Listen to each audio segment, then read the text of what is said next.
Hello everyone, welcome to my YouTube channel Mamta maths tutorial. और आज 9th class में lecture 71 है। ये आज का हमारा टॉपिक रहेगा angle subtended bye an arc of a circle.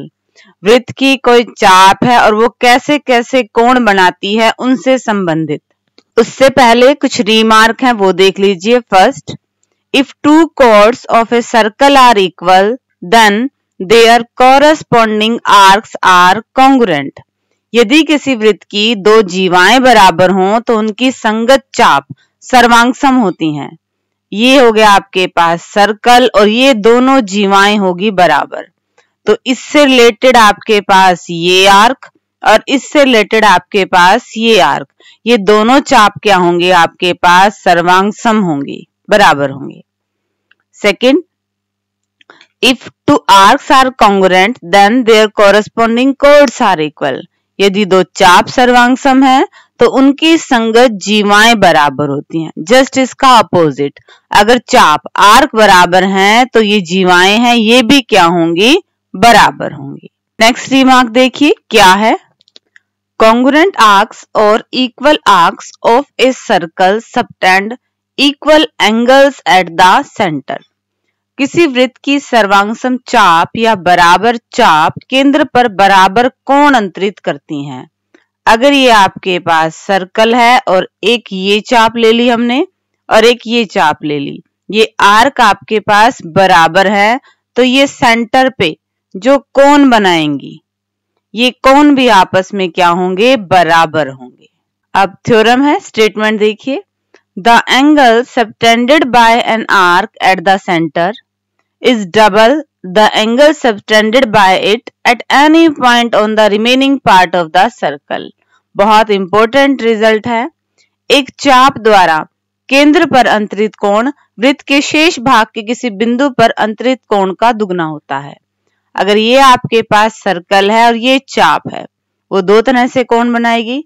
एक तो अगर वो सेंटर पे कोई एंगल बना रही है, ठीक है, केंद्र पे कोई कोण बना रही है, और एक बाकी किसी भी हिस्से पे, सर्कल के बाकी किसी भी हिस्से में किसी भी पॉइंट पे कोण बना रही है, तो सेंटर वाला इस कोण का डबल होता है। अगर ये 30 का है तो ये 60 का होगा, अगर ये 45 का है तो ये 90 का होगा। सेंटर वाला हमेशा बाकी हिस्से पे बने कोण से क्या होगा, डबल होगा। Next theorem, angles in the same segment of a circle are equal। एक ही वृत्तखंड में बने कोण क्या होते हैं, बराबर होते हैं। अब ये आपके पास सर्कल है, ये हो गए वृत्तखंड। अब अगर कोई एंगल ये इसमें बन रहे हैं तो ये आपस में क्या होंगे, बराबर होंगे। और अगर मान लो ये दोनों कोण इसमें बन रहे हैं तो ये क्या होंगे, बराबर होंगे। Angles in the same segment of a circle are equal. आगे के रिमार्क्स और थ्योरम्स की स्टेटमेंट देखिए। नेक्स्ट रिजल्ट आपके पास है, angles in a semicircle is a right angle. अर्धवृत्त में बना कोण समकोण होता है। ये आपके पास क्या होगा, सेमी सर्कल, अर्धवृत्त हो गया। इसमें अगर कोई कोण बना हुआ है, कोई भी कोण बना हुआ है, तो वो हमेशा कितने डिग्री का होगा, आपके पास 90 डिग्री का होगा। Theorem, if a line segment joining two points subtend equal angles at two other points lying on the same side of a line containing the line segment, the 4 points lie on a circle, they are concyclic। देखिए क्या कह रहा है, दो points हैं, मान लीजिए A और B है। यदि दो बिंदुओं को मिलाने वाला रेखाखंड उसको अंतर्विष्ट करने वाली रेखा के एक और स्थित, इसके एक ही साइड दो पॉइंट और है, मान लीजिए C और D हैं, इन पर बराबर कोण अंतरित करें। मान लो ये कोण आपके पास बना थीटा और ये कोण भी आपके पास क्या बना, थीटा। अगर ये कोण बराबर हैं तो ये चारों बिंदु एक ही सर्कल पे होंगे और ये आपके पास क्या बनेगा, चक्रीय चतुर्भुज बनेगा, साइक्लिक क्वाड्रिलेटरल बनेगा। ठीक है, ये हमने जो रिजल्ट पढ़ा था उसका अपोजिट है। ठीक है, कि अगर मान लो ये वृत्त के खंड हैं, ये कोण होंगे तो ये क्या होंगे, आपके पास बराबर होंगे। अगर कोई भी पॉइंट इनको मैं नाम दे दूं ए बी सी डी, तो ये साइक्लिक क्वाड्रिलेटरल बनेगा, चक्रीय चतुर्भुज बनेगा। अभी चक्रीय चतुर्भुज होता क्या है वो देखिए। साइक्लिक क्वाड्रिलेटरल, चक्रीय चतुर्भुज। A quadrilateral ABCD is called cyclic if all the four vertices of it lie on a circle. एक चतुर्भुज ABCD को हम चक्रीय चतुर्भुज कह देंगे यदि उसके चारों शीर्ष कहाँ है, सर्कल पे हैं। तो ये आपके पास डेफिनेशन होती है साइक्लिक क्वाड्रिलेटरल की, चक्रीय चतुर्भुज की। अब इसकी प्रॉपर्टीज क्या होती हैं, उनसे रिगार्डिंग दो रिजल्ट हैं वो देखिए। तो थ्योरम क्या है, The sum of either pair of opposite angles of a cyclic quadrilateral is 180. चक्रीय चतुर्भुज के सम्मुख कोणों के प्रत्येक युग्म का कोण 180 डिग्री होता है। ये हो गया आपके पास साइक्लिक क्वाड्रिलेटरल। तो इसके सम्मुख कोण, इन दोनों का जोड़ 180 होगा और इन दोनों कोणों का जोड़ क्या होगा, 180 होगा। Next theorem, if the sum of a pair of opposite angles of a quadrilateral is 180, the quadrilateral is cyclic. यदि किसी चतुर्भुज के सम्मुख कोणों के युग्म का जोड़ 180 है तो चतुर्भुज चक्रीय होता है। अब इसका अपोजिट है, अगर अपोजिट एंगल्स का सम 180 है तो ये आपके पास क्या आएगा, साइक्लिक क्वाड्रिलेटरल आएगा, चक्रीय चतुर्भुज आएगा। और यहाँ पे क्या था, अगर चक्रीय चतुर्भुज है तो अपोजिट एंगल सम्मुख कोणों का जोड़ क्या होगा, 180 होगा। अब इस एक्सरसाइज से रिलेटेड एग्जाम्पल्स को डिस्कस करते हैं।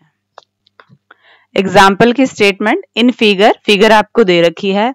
ए B is the diameter of a circle, circle है और ए बी क्या है, diameter. C D is a कोड equal to the radius of the circle. एक कोड है, एक जीवा है सी डी, जो किसके बराबर है, रेडियस के ही बराबर है। A C and B D when extended, A को सी से मिला के एक्सटेंड करें, बी को डी से मिला के एक्सटेंड करें तो इंटरसेक्ट एट ई, वो ई पे काटते हैं। Prove that angle A E B equal to 60 degree. आपको ये दिखाना है कि ये कोण कितने डिग्री का आएगा, 60 डिग्री का। अब हमें जब ये दिखाना है कि कोण 60 डिग्री का आएगा तो हम जिस रिजल्ट को अपने गिवन से ही निकालेंगे। हमें दिया क्या हुआ है कि ये आपके पास क्या है, कंप्लीट डायमीटर है तो हाफ इसकी रेडियस हो जाएगी। एक और कोड, एक जीवा है जिसकी लेंथ रेडियस के बराबर ही है। तो इन सब से हम रिजल्ट को निकालने की कोशिश करेंगे कि हमारा ये एंगल 60 डिग्री का कैसे आएगा। सॉल्यूशन देखिए। सॉल्यूशन, ज्वाइन ओ सी, ओ को सी से मिला दिया, ओ डी ओ को डी से मिला दिया, बी सी को मिला दिया। अब देखिए जरा, ये आपके पास रेडियस है, ये भी आपके पास रेडियस है और क्वेश्चन में क्या कहा गया था कि ये रेडियस के बराबर ही है, मतलब ओ सी डी की तीनों भुजाएं बराबर हैं। तो ये इक्विलेटरल ट्रायंगल है, समबाहु त्रिभुज है। इसका हर एक कोण कितने डिग्री का है, 60 डिग्री का है। तो हमने इस कोण को क्या कह दिया, ये कितने डिग्री का है, 60 डिग्री का है। ठीक है, अब हमने जो पढ़े हैं रिजल्ट्स, उन्हीं का यूज करते हैं। We know that an angle subtended by an arc at the center is double the angle subtended by it at any point on the remaining part of a circle. हमने एक result किया था, एक चाप centre पे जो कोण बनाएगी और एक चाप सर्कल के बाकी हिस्से पे कोण बनाएगी, तो सेंटर वाला बाकी हिस्से से डबल होगा। यहाँ पे भी ये काम हो रहा है। ये देखिए चाप सी डी, चाप कह दीजिए, जीवा कह दीजिए, ये आपके पास सेंटर पे 60 डिग्री का कोण बना रही है। तो ये बाकी हिस्से पे कितने का बनाएगी, 30 का बनाएगी, क्योंकि हमें पता है सेंटर वाला डबल होता है। तो ये कोण आपके पास कितने डिग्री का हो गया, 30 डिग्री का। अब और क्या रिजल्ट हमने पढ़ा है, हमने पढ़ा है angles in a semicircle is 90 degree, कि अर्धवृत्त में बना कोण 90 डिग्री का होता है। तो यानी कि हमारे पास एंगल ए सी बी ये कितने डिग्री का आ गया, 90 डिग्री का आ गया। अगर ये 90 डिग्री का है तो इधर वाला भी कितने डिग्री का आ गया, 90 डिग्री का आ गया। और अब हमारा रिजल्ट आ गया। इस ट्रायंगल में देखिए तीनों एंगल्स का सम क्या आएगा, 180 का, ये 90 का, ये 30 का, कितने हो गए 120। तो ये कितने का बचा आपके पास, 60 डिग्री का। और हमें यही प्रूव करना था। हमने ये ट्रायंगल लिया बी सी और ई। ठीक है बच्चे, दोबारा देखिए, हमारे पास इक्विलेटरल ट्रायंगल समबाहु त्रिभुज बनी तो कोण 60 डिग्री का। अब हमने एक रिजल्ट लगाया कि कोई भी आर्क अगर सेंटर पे कोण बनाती है और सेंटर के बाकी हिस्से में बनाती है तो सेंटर वाला डबल होता है, तो 60 है तो बाकी कोण कितने का बचा, 30 का। इस ट्रायंगल का हमारे पास एक एंगल आ गया, एक हमें निकालना था, एक और ढूंढ लेते हैं। अब एक रिजल्ट हमारे पास है कि सेमी सर्कल में बना एंगल 90 का होता है, अर्धवृत्त में बना कोण 90 डिग्री का होता है। ये 90 डिग्री का है तो लाइन है, तो बाकी कोण भी कितने डिग्री का बचा, 90 का।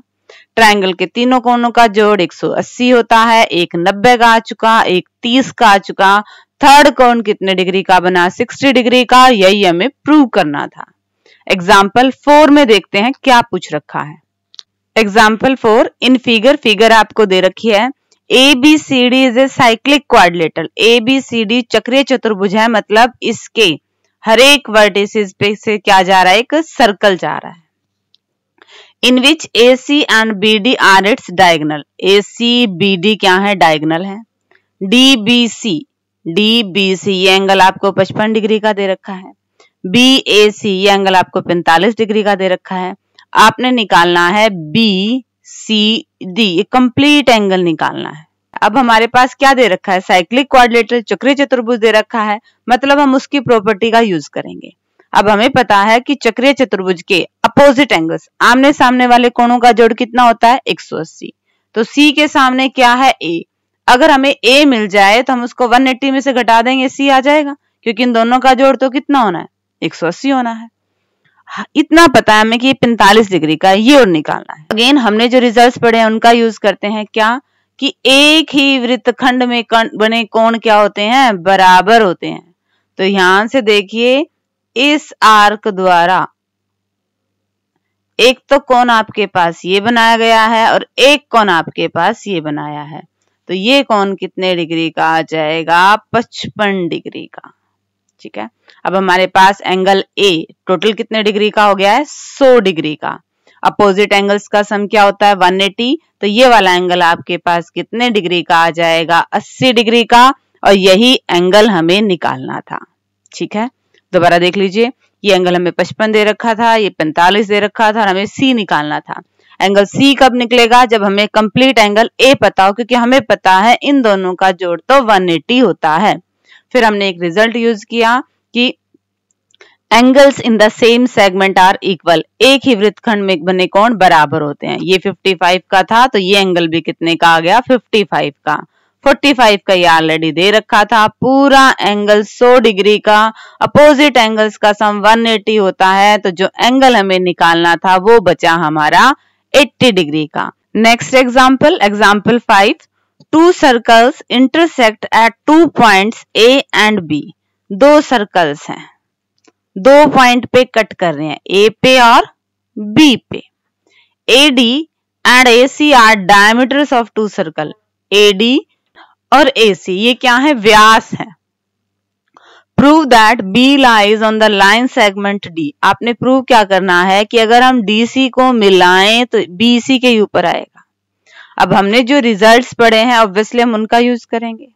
ध्यान से देखिए, अगर हमें डायमीटर दे रखा है तो ये आपका सेमी सर्कल अर्धवृत्त बना, और अर्धवृत्त में बना प्रत्येक कोण कितने डिग्री का होता है, 90 डिग्री का होता है, समकोण होता है। ये रिजल्ट हमने पढ़ा है। तो ये कोण कितने डिग्री का आ गया आपके पास, 90 डिग्री का। इधर वाला सेमी सर्कल ही है ना, तो ये वाला कोण कितने डिग्री का बना हमारे पास, 90 डिग्री का।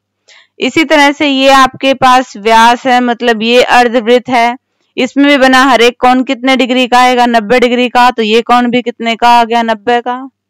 अगर हम इसको जोड़ दें तो पूरा कोण कितने डिग्री का बन रहा है, 180 डिग्री का। कौन सा कोण बन रहा है, DBC। और हमें पता है तो यानी कि ये क्या हो गया आपके पास, एक सीधी लाइन होगी। अगर DBC एक सीधी लाइन है मतलब B DC के ऊपर ही है, और हमें यही दिखाना था कि जो B पॉइंट है वो DC पर स्थित है। सिंपल, हमने एक रिजल्ट किया कि angles in semicircle is 90 degree. अर्धवृत्त में बना कोण 90 डिग्री का होता है। ये भी 90 का, ये भी 90 का, ये 180 का, 180 का। तो ये लाइन होगी तो ये बिंदु आपके रेखाखंड DC पर स्थित हो गया। B lies on the line segment DC। Example 6 जो लास्ट एग्जाम्पल है वो देखिए। Example 6, prove that the quadrilateral formed if possible. अगर कोई चतुर्भुज बनता है तो किससे? By the internal angle bisector of any quadrilateral. किसी भी चतुर्भुज के जो 4 अंदर वाले कोण हैं उनके समद्विभाजकों से अगर कोई चतुर्भुज बनता है तो वो साइक्लिक होगा, वो आपके पास चक्रीय होगा। सॉल्यूशन देखिए, हमने फिगर बना ली, ए बी सी डी एक क्वाड्रिलेटरल दे दिया, एंगल ए का bisector A H, angle B का बाइसेक्टर बी एफ, सी का बाइसेक्टर सी एफ और डी का बाइसेक्टर डी एच। इन एंगल्स के समद्विभाजकों ने ये एक चतुर्भुज बनाया ई एफ जी एच। आपको ये बताना है कि ये साइक्लिक क्वाड्रिलेटरल है, ये चक्रीय चतुर्भुज है। अब चक्रीय चतुर्भुज की हमने प्रॉपर्टी क्या पढ़ी है कि इसके अपोजिट एंगल्स का सम 180 होता है, तो हम एक पेयर का सम 180 दिखा देंगे। हम इन दोनों ही कोणों का जोड़ 180 अगर दिखा देंगे तो हमारे पास ये क्या आ जाएगा? साइक्लिक क्वाड्रिलेटरल आ जाएगा। अब देखिए इन दोनों कोणों का जोड़ हम 180 कैसे दिखाते हैं। हमने क्या कहा कि ये वाला कोण और ये वाला कोण बराबर है। कोई भी अगर दो लाइन इंटरसेक्ट करती हैं तो ये एंगल्स बराबर होते हैं, वर्टिकल अपोजिट एंगल, ठीक है। अब इस कोण की हम वैल्यू निकालेंगे। ये कोण कब निकलेगा? जब 180 में से ये कोण और ये कोण घटा दें। एक ट्रायंगल्स के तीनों कोणों का जोड़ कितना होता है? 180 होता है। तो ये वाला अगर हमें एंगल निकालना है तो इन दोनों को अगर हम 180 में से घटा दें तो हमारे पास एंगल आ जाएगा। बट अगर हम ध्यान से देखें तो ये क्या है? पूरे एंगल का आधा है, तो इसकी जगह हमने क्या लिख दिया? Half of angle A. और ये क्या है? ये पूरे एंगल का आधा है, इसको क्या लिख दिया हमने? Half of angle B. और ये आपके पास इक्वेशन 1 आ गई। सिमिलरली हमें कंप्लीट दिखाने की जरूरत नहीं है, हम लिख सकते हैं डायरेक्ट। ये रिजल्ट कैसे आया? अब ये वाला एंगल इस पूरे के बराबर है। ये पूरा कब निकलेगा? जब 180 में से इसको और इसको माइनस करेंगे। ये एंगल सी का हाफ है और ये एंगल डी का हाफ है, ठीक है। हमारे पास इक्वेशन 1 और 2 आ गई है। हमें दिखाना है कि इन दोनों कोणों का जोड़ 180 है, तो हम इक्वेशन 1 और इक्वेशन 2 को क्या कर देते हैं? ऐड कर देते हैं। ऐड किया हमने, अब लगभग आंसर आ गया है 360 में से 1/2 कॉमन ले लो। क्या आ गया? Angle A plus angle B plus angle C और प्लस एंगल डी। इन चारों कोणों का जोड़ कितना आएगा? 360 आएगा। क्यों? क्योंकि ये तो क्वाड्रिलेटरल हमें दे रखा है, ये तो हमें चतुर्भुज दे रखा है और हमें पता है कि चतुर्भुज के चारों कोणों का जोड़ 360 होता है। काटेंगे 180, 360 में से 180 गए 180, हमने दिखा दिया अपोजिट एंगल्स का सम 180, तो ये आपके पास क्या आ गया? साइक्लिक क्वाड्रिलेटरल आ गया, चक्रीय चतुर्भुज आ गया, ठीक है। दोबारा देखिए बच्चे, हमें ये दिखाना था कि एंगल ए का आधा करें, एंगल बी का आधा करें, एंगल सी का आधा करें और एंगल डी का आधा करें तो अंदर एक चतुर्भुज बनेगा। वो चतुर्भुज आपके पास साइक्लिक होगा, चक्रीय होगा। अब चक्रीय के चतुर्भुज की हमने डेफिनेशन पढ़ी है कि उसके अपोजिट एंगल्स का सम 180 होता है, तो हम इस क्वाड्रिलेटरल के अपोजिट एंगल्स का सम 180 दिखा देंगे। इसको और इसको हम गिवन से रिलेट करेंगे, तो हमने क्या कह दिया कि ये एंगल इसके बराबर है, ठीक है, वर्टिकली अपोजिट एंगल, शीर्षाभिमुख कोण। अब ये कोण कब निकलेगा? जब 180 में से इसको भी घटा देंगे और 180 में से इसको भी घटा देंगे। ध्यान से देखा तो ये एंगल ए का हाफ था, ये एंगल बी का हाफ था। इसी तरह नेक्स्ट आ गया एंगल सी का हाफ और एंगल डी का हाफ। जब दोनों ही इक्वेशन को जोड़ा और कैलकुलेशन किया तो हमारे पास इन दोनों कोणों का जोड़ 180 आ गया। और जब किसी चतुर्भुज के अपोजिट एंगल्स का सम 180 होता है तो वो साइक्लिक होता है, वो चक्रीय चतुर्भुज होता है, और यही हमें प्रूव करना था। तो बच्चे इसी के साथ आपकी लास्ट एक्सरसाइज 10.5 के एग्जाम्पल्स कंप्लीट हो गए हैं। होप कि आपको ये अच्छे से समझ में आए होंगे। डिस्क्रिप्शन में नोट्स हैं, ये ले लीजिएगा और आगे सिलेबस करने के लिए चैनल से जुड़े रहिए। इसे लाइक कीजिए, शेयर कीजिए, सब्सक्राइब कीजिए। Thank you.